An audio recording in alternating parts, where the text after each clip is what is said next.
Last class में हमने किया था कि कुछ प्रैक्टिस की थी हमने केमिकल इक्विलिब्रियम के क्वेश्चंस की, ठीक है ना। अच्छा, संश्रय फिजिक्स की क्लास थी, कोई बात नहीं है, लगा ले केमिस्ट्री की क्लास, ठीक है। अच्छा, तो अब हमने आज इसके बाद जो है हम लोग आगे बढ़ेंगे। मैं आपको इक्विलिब्रियम से रिलेटेड अब एक कॉन्सेप्ट करवाने लगा हूं, ठीक है, एक टर्म करवाने लगा हूं, नाम है इसका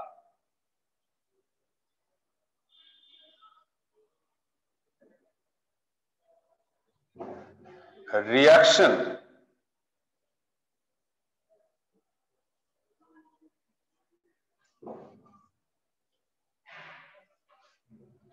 कोशिएंट।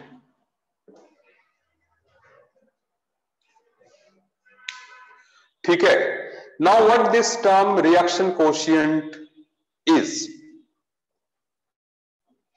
जो ये रिएक्शन कोशिएंट टर्म है ना, आप समझिएगा, अगर मैं सिंपल वर्ड्स में कहूं रिएक्शन कोशिएंट, तो रिएक्शन कोशिएंट की जो टर्म होती है that is just like equilibrium constant. अभी आप सुनते जाइएगा और डिफरेंस भी मैं बता रहा हूं कि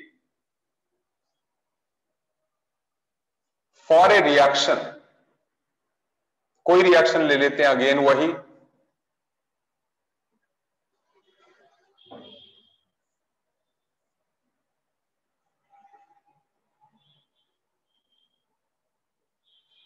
ठीक है, ऐसे हमने रिएक्शन ले ली, एक मिनट,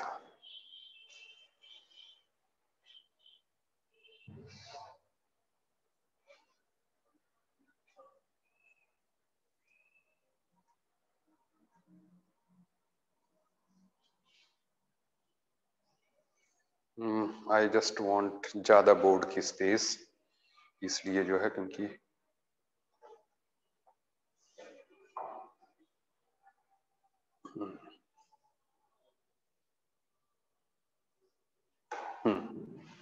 सुनिए, तो a moles of A, b moles of B, c moles of C, d moles of D. अब इसके लिए सुनो, अब इसके लिए जो है, अब हम कह सकते हैं कि इक्विलिब्रियम कांस्टेंट क्या होता है। इक्विलिब्रियम कांस्टेंट तो ये होता है दैट इज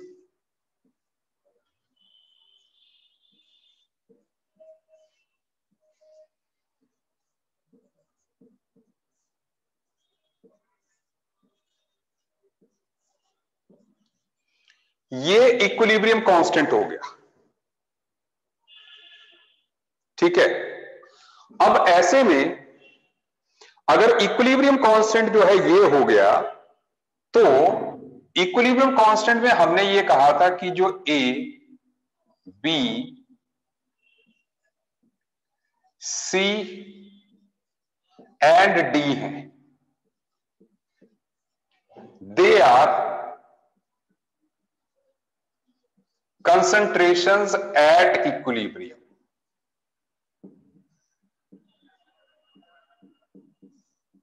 सही,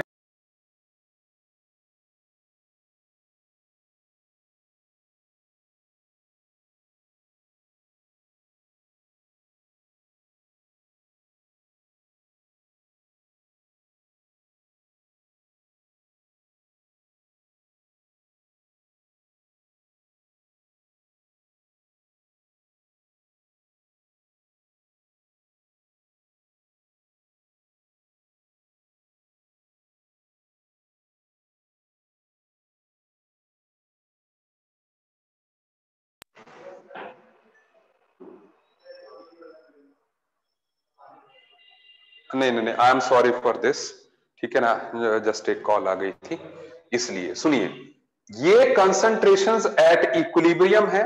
और दूसरी बात, अगर इसी रिएक्शन के लिए हमने Q लिखना है, रिएक्शन कोशिएंट लिखना है Q, ये मैं ऐसे लिख रहा हूं शेडेड Q, ताकि आपको दिख जाए, Q is equal to C dash raise to power C, D dash raise to power D, A dash raise to power A, B dash raise to power B. अब ये डैश का मतलब क्या है सुन लीजिएगा, जैसे A dash, B dash, C dash, D dash, they are concentrations at any instant। Any instant मतलब वेदर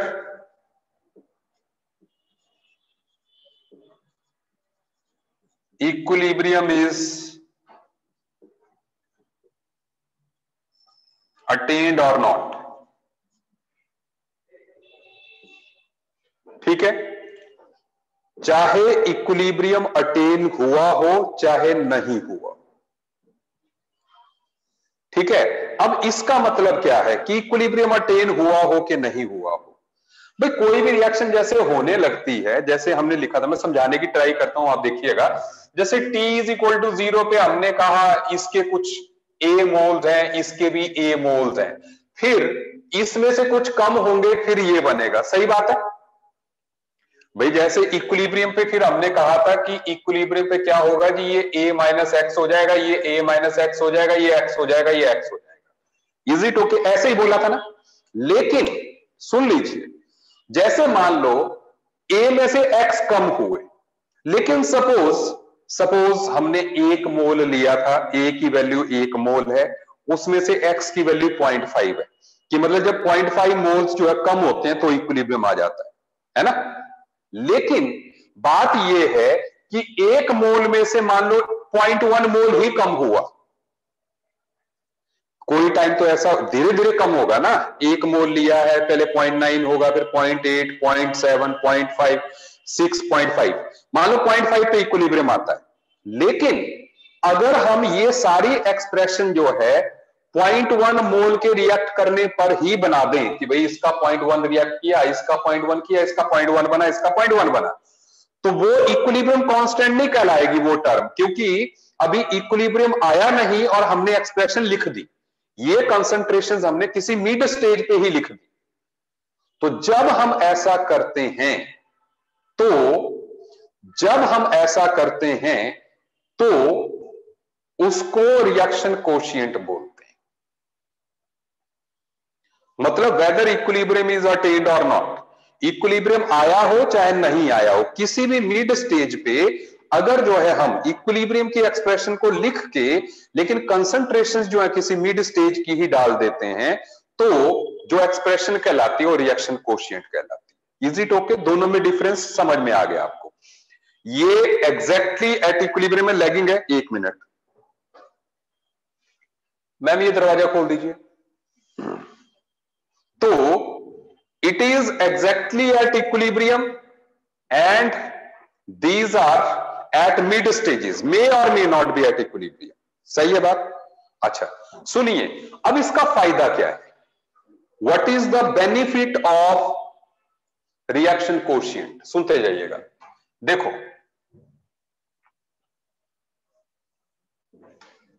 पहली बात तो यह है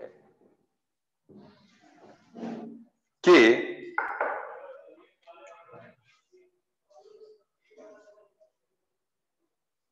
जो रिएक्शन कोशिएंट है Q tells us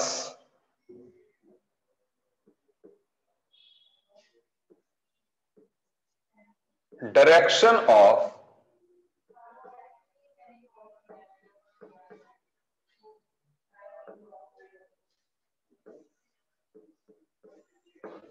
equilibrium reaction।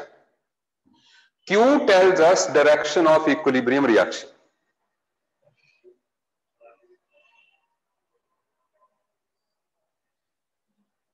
ठीक है, Q हमें इक्विलिब्रियम रिएक्शन की डायरेक्शन को बताता है।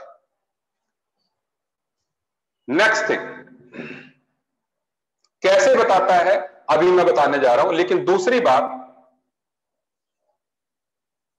आप लिखेंगे Q always tries, Q always tries to attain the value of K equilibrium। क्योंकि जैसे मैंने प्रेजेंट Q है ये जस्ट मैं ऐसे ही ठीक है हाईलाइट कर दे रहा हूं, ये Q है, इट्स नॉर्मल Q, ठीक है ठीक है। अच्छा तो अब सुने, जो Q है वो रिएक्शन इक्विलिब्रियम कांस्टेंट की वैल्यू को अटेन करने की ट्राई करता है, और ट्राई करेगा भी। जैसे मैंने अभी बताया कि 1 मोल में से 0.1 रिएक्ट कर गया, भाई धीरे धीरे तो 0.2 भी रिएक्ट करेगा, 0.3 भी, 0.4 भी, 0.5 भी। हमने कहा कि 0.5 पे इक्विलिब्रियम आना है, तो ऑब्वियसली बात फाइनली, क्योंकि Q की वैल्यू चेंज होती जाएगी हर टाइम के बाद, तो finally that will reach equilibrium constant. सही बात है, ठीक है। लेकिन अब यहां पर जैसा मैंने कहा कि वो डायरेक्शन को बताता है, सुन लीजिए। अब यहां पर हम जैसे मान लीजिए केस 1 डिफाइन कर देते, सुन लीजिए।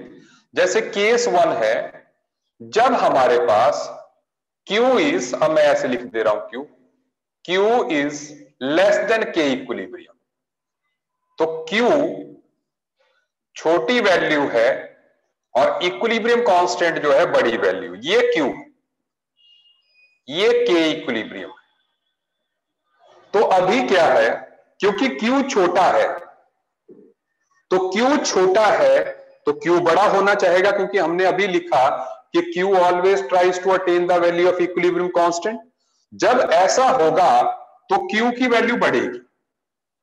लेकिन एक बात है, सुन लीजिए, एक बात है कि यहां पर जब Q बड़ा होगा, Q की एक्सप्रेशन आपने देखी है, Q की एक्सप्रेशन में न्यूमरेटर में क्या आता है, प्रोडक्ट्स C एंड D आ रहे हैं। आप देखिए Q की एक्सप्रेशन न्यूमरेटर में, Q के न्यूमरेटर में क्या आ रहा है, C एंड D आ रहा है, ठीक है। तो जब Q की वैल्यू बढ़ेगी तो C एंड D की वैल्यू बढ़ेगी और A एंड B की वैल्यू घटेगी। और ऐसा कब होगा, जब रिएक्शन फॉरवर्ड डायरेक्शन में जाए। ऐसा तब होगा जब जो है रिएक्शन फॉरवर्ड डायरेक्शन में जाए। सही बोल रहा हूं जी। तो इसलिए हम कह सकते हैं जब ऐसा होगा तो reaction proceeds in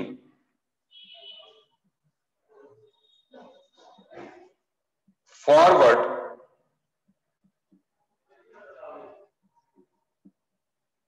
direction, reaction proceeds in forward direction।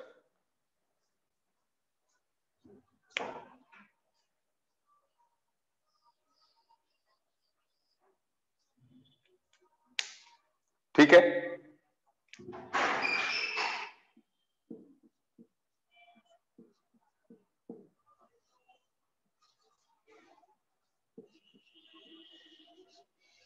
when Q is more than K equilibrium,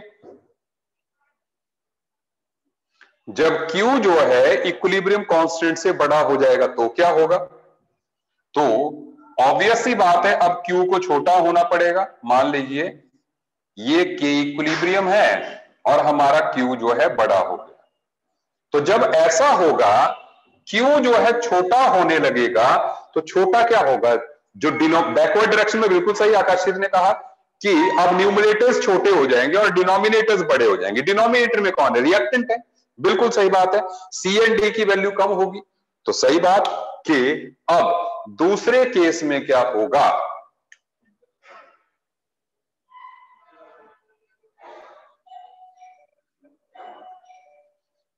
reaction proceeds इन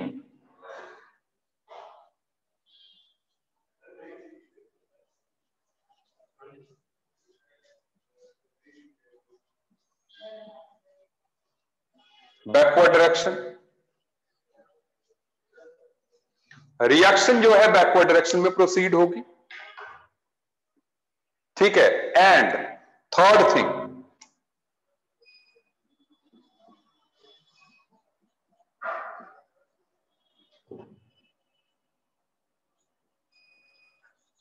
जब Q जो है K इक्विलिब्रियम के बराबर है, जब दोनों बराबर हैं तो क्या होगा, तो कोई कहीं भी नहीं जाएगा। K equilibrium is equal to Q is equal to K equilibrium. तो जब दोनों बराबर हैं तो reaction is already at equilibrium.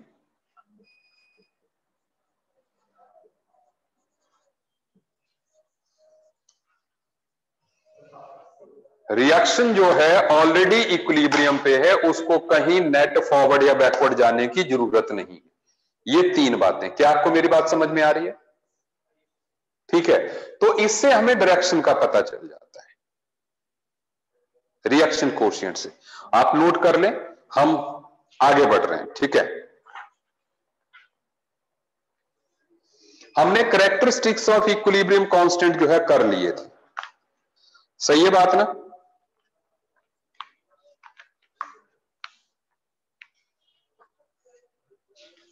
अच्छा, अब इसके बाद नेक्स्ट थिंग, मैं मिटा रहा हूं इसको। हाँ, छुट्टियों में डाउट सेशन बिल्कुल लगेंगे, मैं लगवा दूंगा।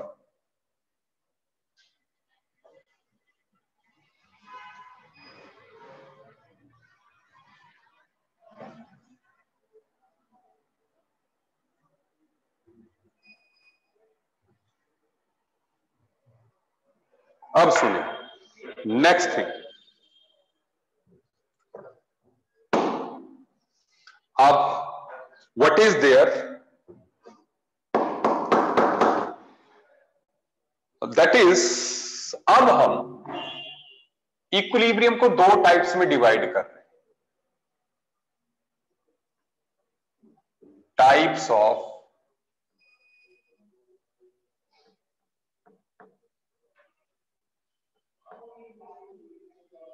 इक्विलिब्रियम, इक्विलिब्रियम के types.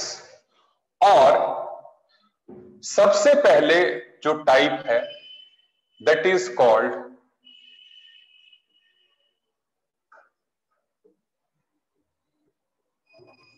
Homogeneous equilibrium.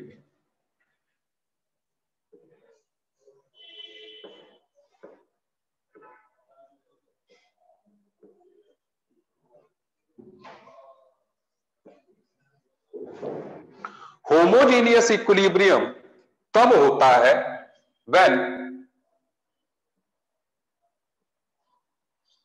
All components are in same phase, मतलब सारे सेम फेज में, जैसे H2 गैसियस,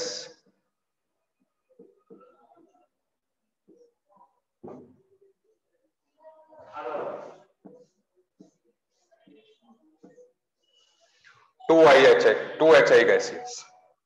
तो ऐसे में इन केसेस में हम केसी क्या लिखेंगे,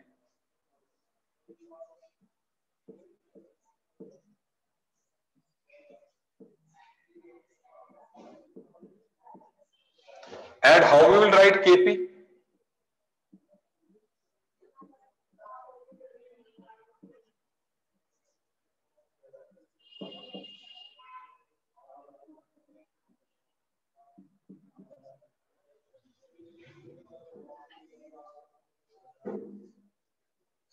Partial pressure of H2, partial pressure of I2.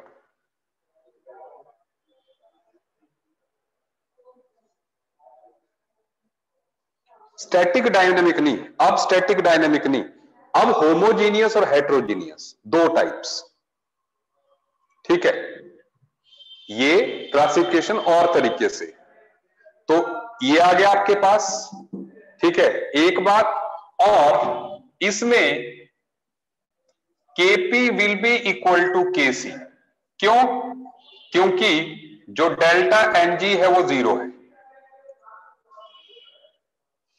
Jin cases में भी डेल्टा Ng 0 होगा, जैसे 1 + 1 2 हो, ये 2 हो गया, 2 - 2 0, तो उन केसेस में Kp Kc के बराबर होगा। सही बोल रहा हूं मैं? क्योंकि Kp is equal to Kc RT delta Ng। ठीक है, अच्छा, दूसरी बात ये भी बता दो, इन केसेस में, ठीक है, हाँ, इन केसेस में वॉल्यूम वाली टर्म भी कैंसिल हो जाएगी, क्योंकि इसकी जो कंसेंट्रेशन होगी, मान लो something upon V, something upon V, something upon V, तो वी वी और वी का स्क्वायर कट हो जाएगा। So you don't require volume term here. जहां पे भी Kp is equal to Kc है, वहां पे क्वेश्चन को सॉल्व करने के लिए वॉल्यूम की जरूरत नहीं पड़ेगी। ठीक है, मतलब मैं लिख दूं यहां पे, in such reactions V is not required, क्योंकि V कैंसल आउट हो जाता है। ठीक है, अच्छा सुनिए, दूसरा, ऐसी ही रिएक्शन जैसे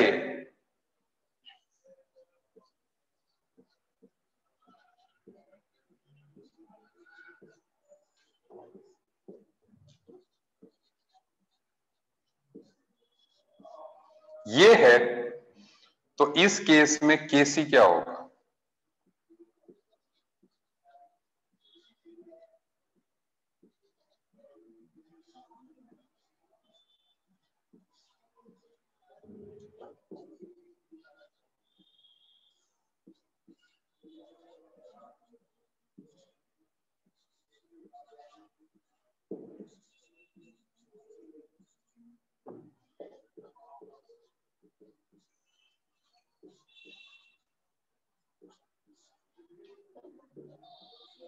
डेल्टा एन की वैल्यू -2 होगी, 2 - 4, तो ऐसे में Kp is equal to Kc RT raise to power -2। ठीक है, दो केसेस सिंपल केसेस है, नो प्रॉब्लम, गैसियस कंपोनेंट्स हैं, बिल्कुल आसान बात। ठीक है, तीसरा केस जिसके लिए मैंने ये सारी बात करनी है, थर्ड एग्जांपल आप देखेंगे, दैट इज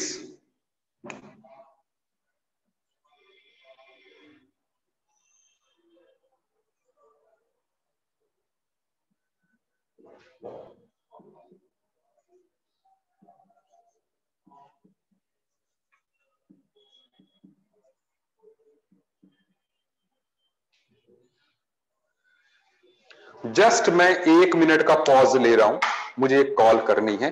ठीक है, हाँ सॉरी सॉरी, मैं ऑनलाइन में भूल जाता हूं यार, मैं सोचता हूं आप जो है स्नैपशॉट ले लेंगे या तो इसकी रिकॉर्डिंग तो देख ही लोगे। ठीक है, 1 मिनट का पॉज चाहिए मुझे। ठीक है, just 1 minute.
So I am back. ठीक है,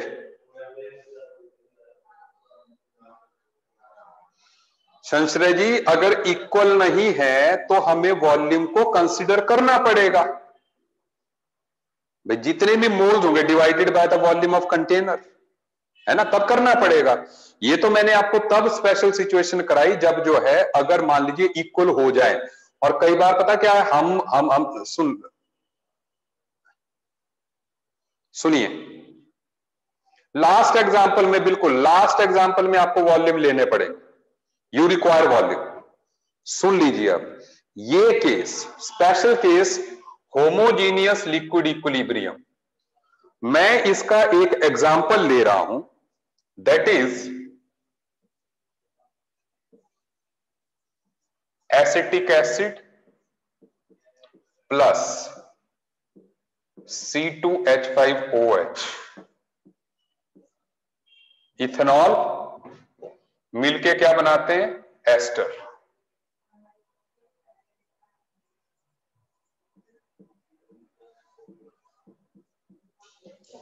एंड प्लस वाटर, तो it is acetic acid ethanol and,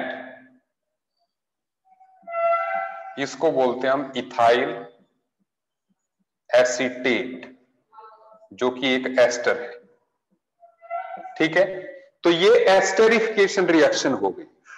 आपने बड़ी बार ये रिएक्शन सुनी भी होगी लोअर क्लासेस में, सुनी है ना, esterification reaction, fruity smell, ester की डिटेक्शन के लिए, है ना। आपने ये, हाँ बिल्कुल बिल्कुल, ठीक है, आपने ये पढ़ा हुआ है। ठीक है, अब सुनते जाइए मेरी बात, आप अब ध्यान से सुनिए। तो मैं लिख रहा हूं इसका नाम, दैट इज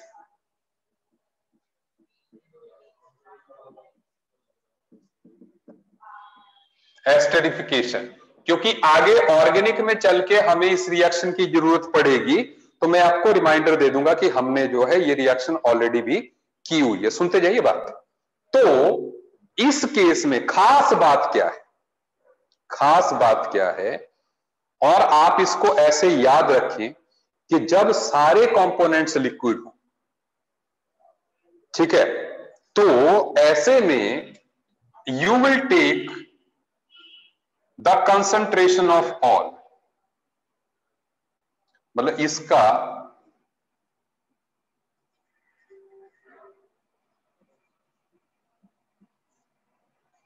इक्विलिब्रियम कांस्टेंट होगा ऐसे।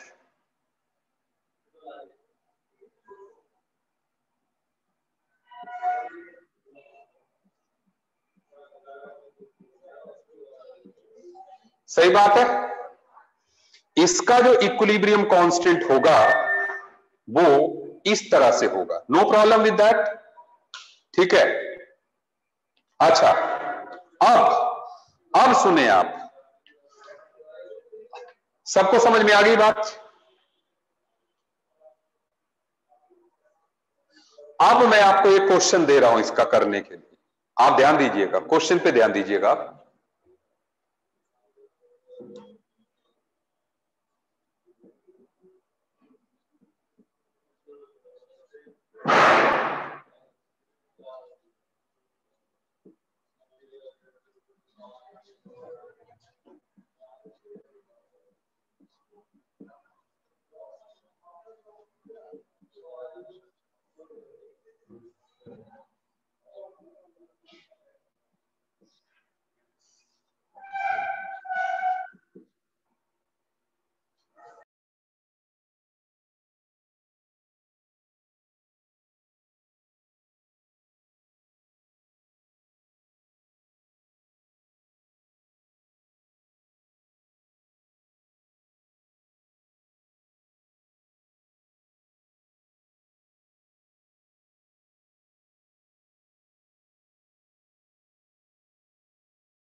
हेलो, सॉरी,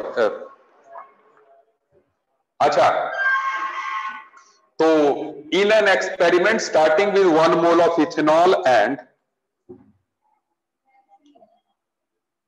एक मिनट, ऐसे लिखते हैं 1 mole of ethanol, 1 mole each of ethanol comma acetic acid and water, सभी का एक एक मोल स्टार्टिंग में ही ले लिया गया है।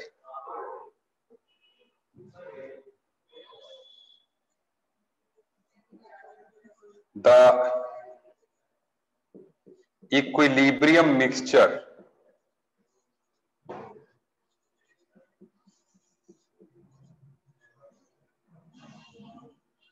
ऑन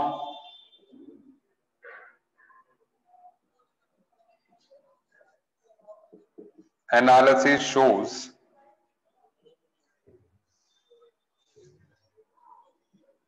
54.3% of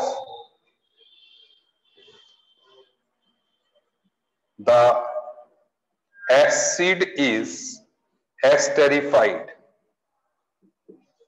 मतलब 54.3% जो एसिड है वो एस्टर में तब्दील हो गया है, चेंज हो गया है। ठीक है,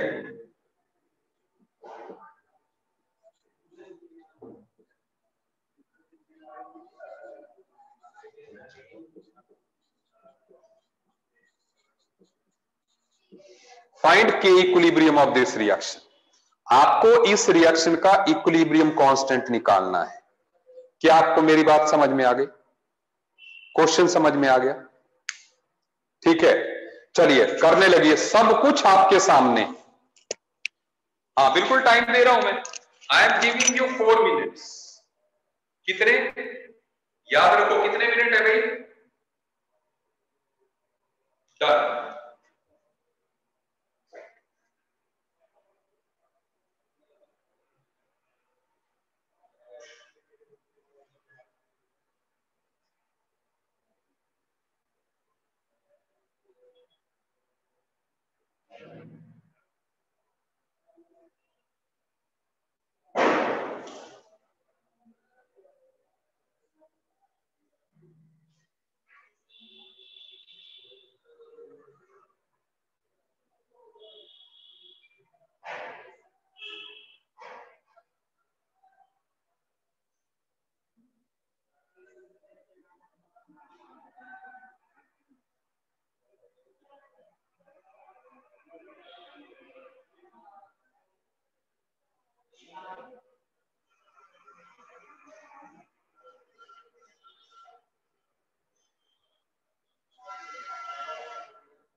अच्छा,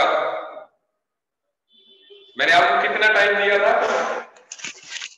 कितने मिनट का टाइम दिया था मैंने आपको? हमारा आंसर क्या है?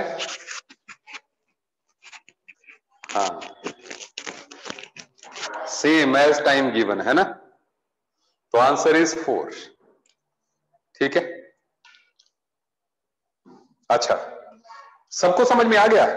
चलिए देखते हैं एक बार, इसको देख लेते हैं ना कि कैसे करना है। 4.02 चलेगा, आकर्षित चलेगा।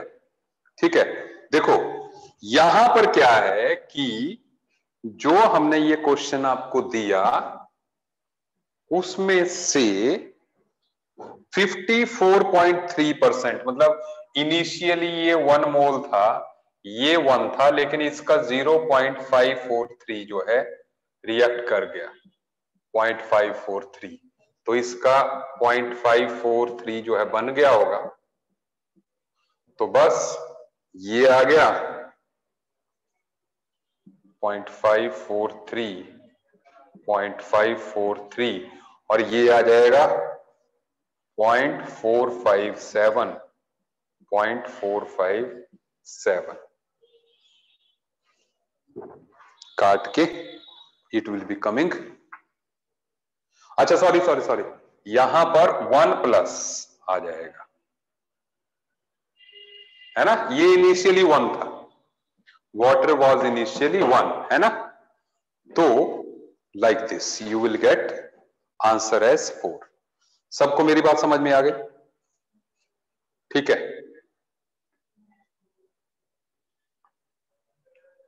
Is it okay?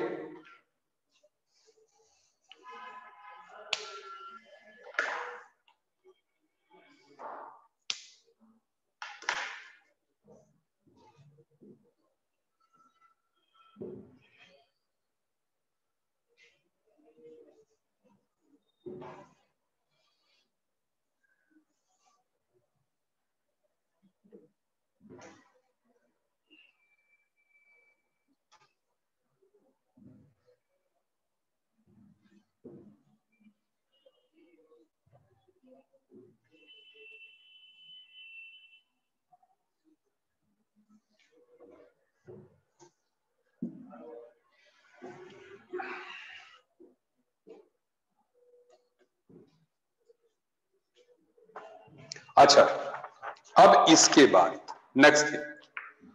Next thing is heterogeneous equilibrium.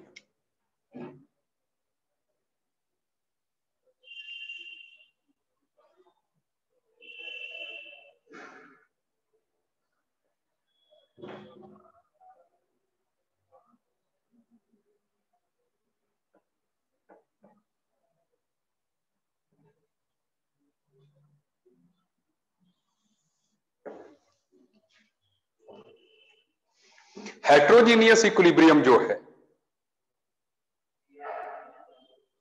इसमें जो कंपोनेंट्स होंगे वो अलग अलग फेज में होंगे, ऑब्वियस सी बात है।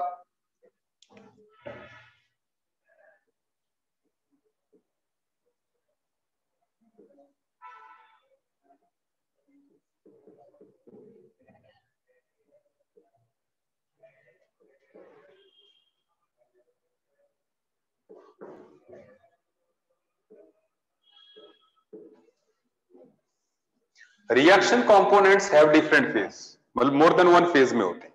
जैसे आप देखें,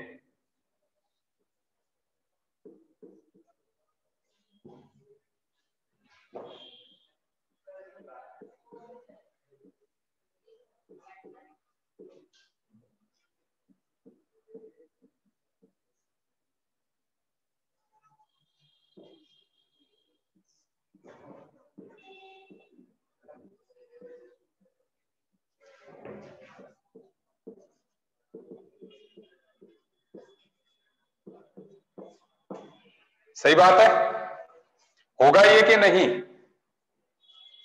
भाई, क्योंकि हाँ ये कैल्शियम कार्बोनेट है, आई थिंक हो सकता है रिफ्लेक्शन हो, ठीक है, कैल्शियम कार्बोनेट है, ठीक है, तो यहां पर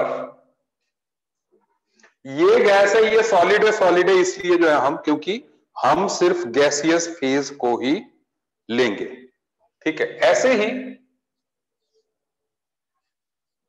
जैसे H2O लिक्विड है, H2O गैसियस है, तो ऐसे में Kc is equal to H2O gas, Kp is equal to partial pressure of H2. So Kp is equal to Kc RT delta M, that is raised to power 1. एक last और example ले लेते हैं, that is NH4HS solid giving you ammonia gas, H2S gas, तो Kc is equal to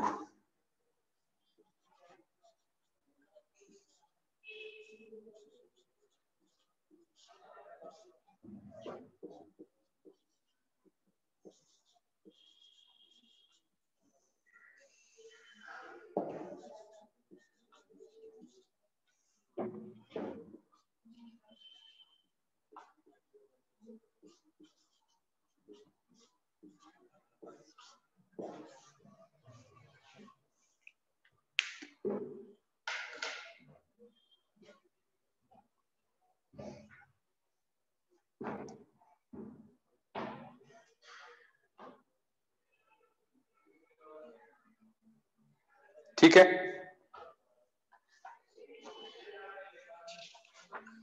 देख लिया आपने।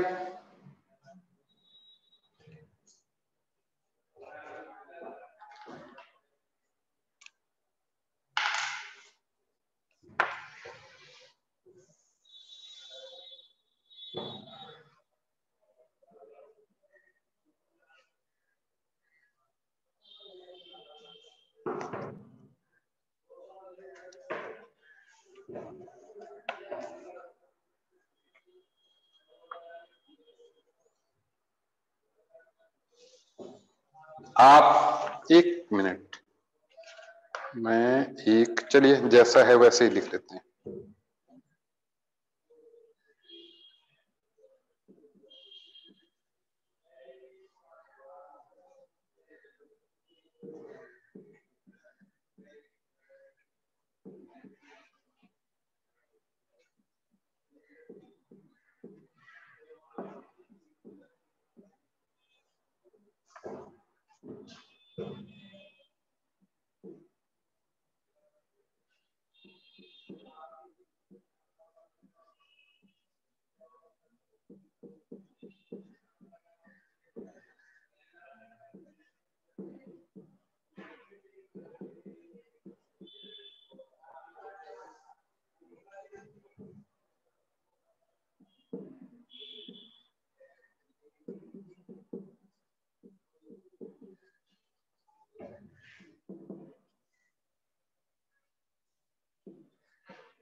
आपको इसके केपी की वैल्यू निकालनी है।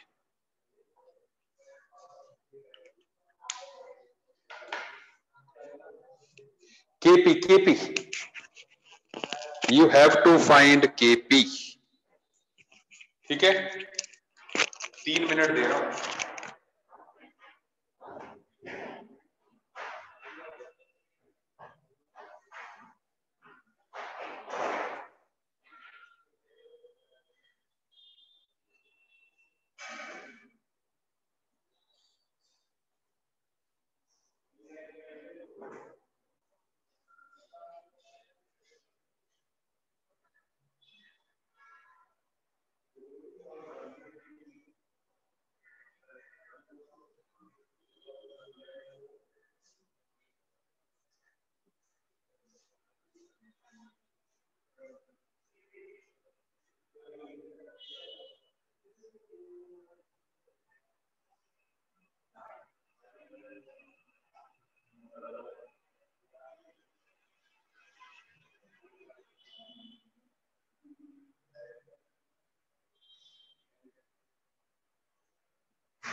क्या आंसर है?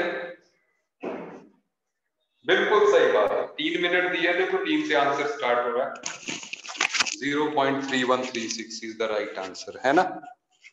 0.3136 इज द राइट आंसर। अब बात कई लोगों से ये हुआ भी नहीं होगा। सबसे पहले आप देख लें इस रिएक्शन में जो हमारी ये है NH4HS giving you ammonia gaseous plus H2S gaseous. कितने लोगों का आ गया 0.3136?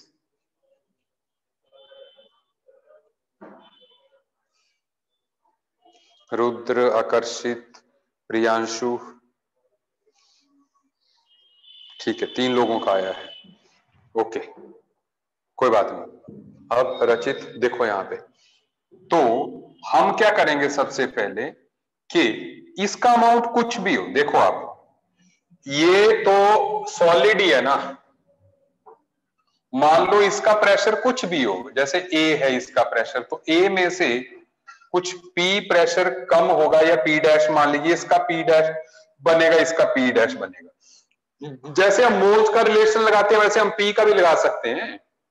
ठीक है, सुनो, तो अब जो पी टोटल है that is P dash plus P dash, इसका भी एक मोल बन रहा है, इसका भी एक मोल बन रहा है, that is equal to 1.12 atmosphere.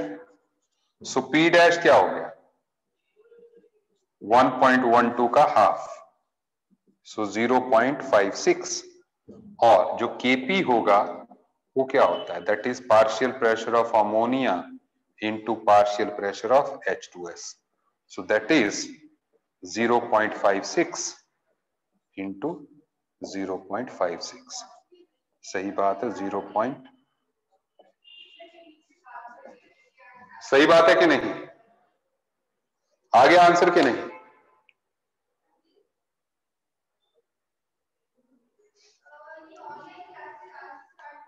ठीक है, so this is how we will solve. समझ आ गई बात?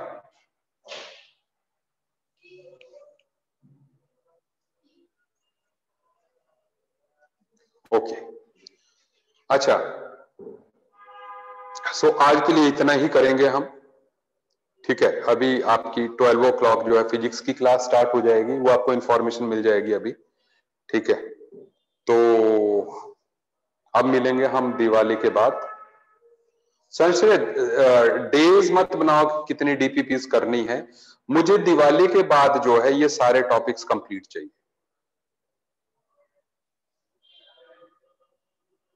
मुझे दिवाली के बाद जो है सारे टॉपिक्स कंप्लीट चाहिए। अब जितना topic, atomic structure, mole concept, ठीक है, उसके बाद पीरियोडिक टेबल, केमिकल बॉन्डिंग, गैसीय स्टेट। Is it okay?